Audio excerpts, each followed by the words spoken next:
Oh, you're back. Welcome home. I was just about to finish making dinner. I picked up some sake earlier on my way home as well. I figured a little drink and a nice meal would be the perfect way to start off the weekend. Wouldn't you agree?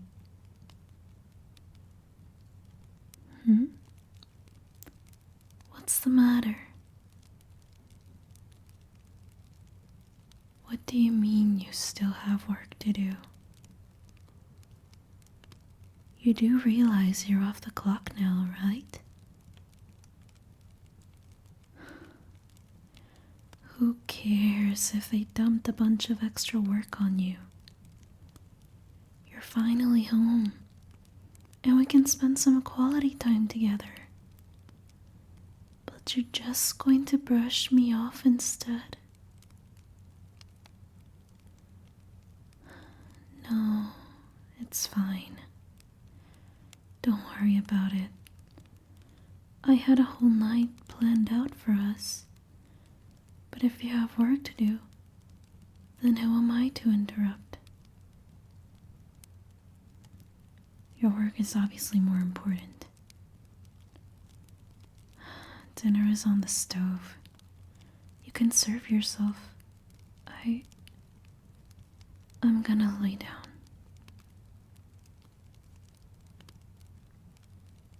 What do you want? Oh. You'll have dinner with me. But after that, you're still gonna disappear for work.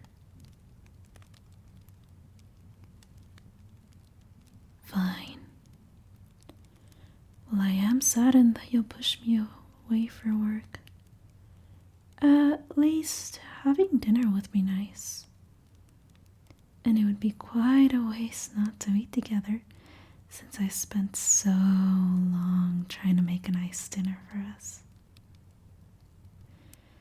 I made your favorite. Come. Sit down. I'll make our plates and get our drinks ready. You just sit back and relax.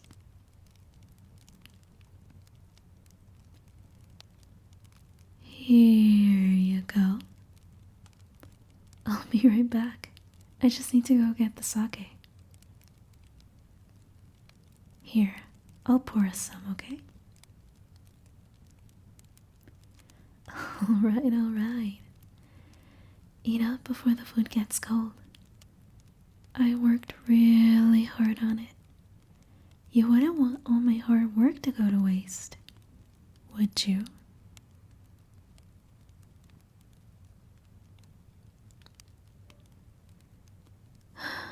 That was so good. Wouldn't you agree? Aw, thank you. It makes me so happy that you enjoy my cooking.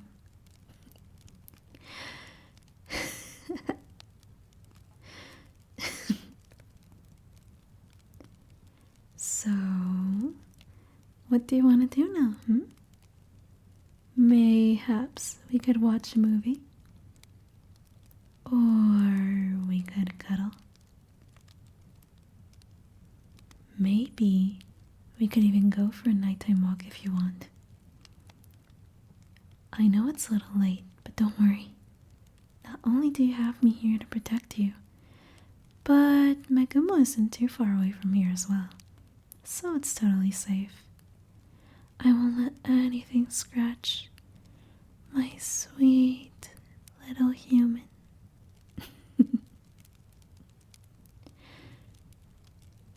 Oh. I know you said you'd be getting back to work. I don't really care. I just wanted to see what you'd say. And sure enough, my suspicions were right.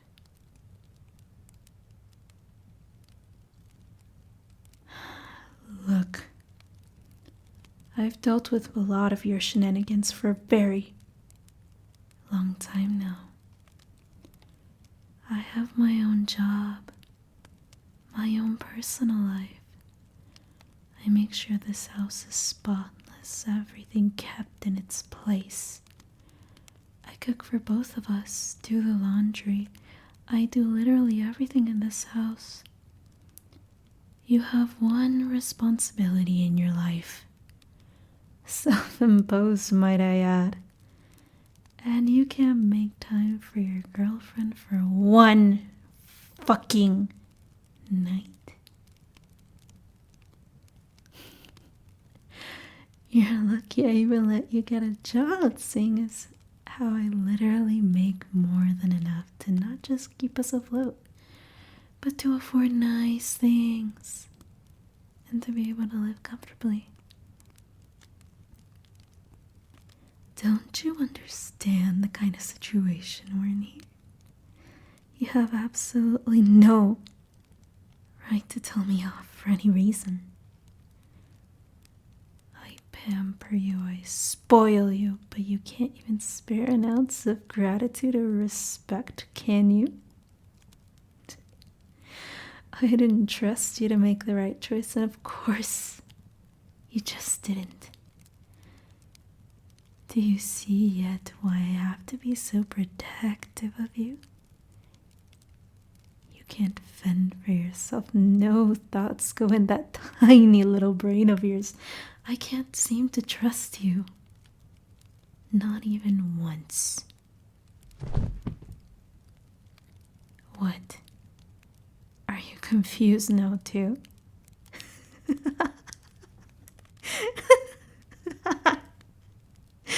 Don't give me that stupid look. Most people would have been able to put 2 and 2 together, but apparently you're still just absolutely oblivious. That wasn't just normal sake. With the help of Miss Melancholy, that sake had a drug in it that works only against humans. Us yokai and the like are basically immune to it. Luckily for me. It seems to have worked exactly how I'd hoped for. Now look at you. You can't even move a muscle, can you? You're quite adorable like this, you know. Not that you aren't adorable normally, but seeing you so helpless, defenseless, and completely at my mercy, it's quite the sight, to say the least. Unfortunately, however, it's not permanent. I'm not that cruel. Although I certainly did consider it. It'll only last long enough for me to do what must be done.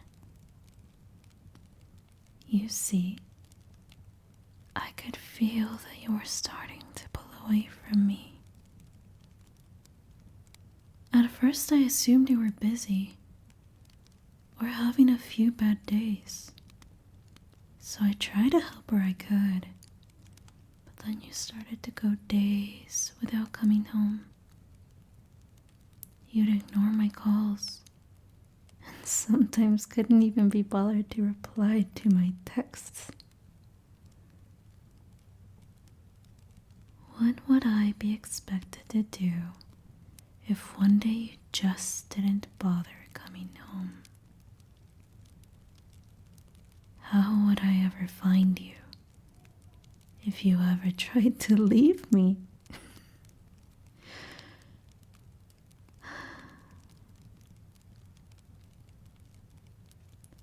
The other day I was laying in my bed, alone, and these thoughts kept racing through my mind. They'd keep me up all night and stay with me until I saw you again. So, naturally, I thought to myself,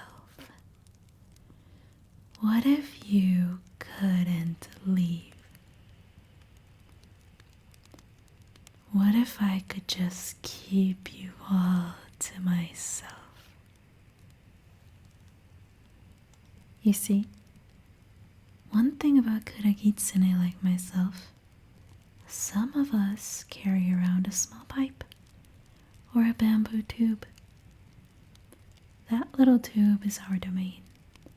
It's a place we can go to rest, a place that we can call home.